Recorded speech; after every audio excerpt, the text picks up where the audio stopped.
আড়ামান্ডিতে বসে বেশ কিছুক্ষণ প্র্যাকটিস করবার পর আমাদের অনেক ক্ষেত্রেই পেন হয়। সেই পেনগুলো থেকে আমরা কিভাবে রিলিফ পাবো তারই কিছু বেসিক এক্সারসাইজ। প্রথমে আমরা বসে পড়ব,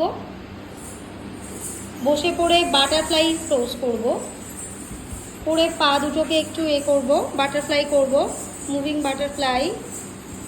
তারপর আমরা আস্তে আস্তে মাটিতে মাথাটা ঠেকাবো। এটা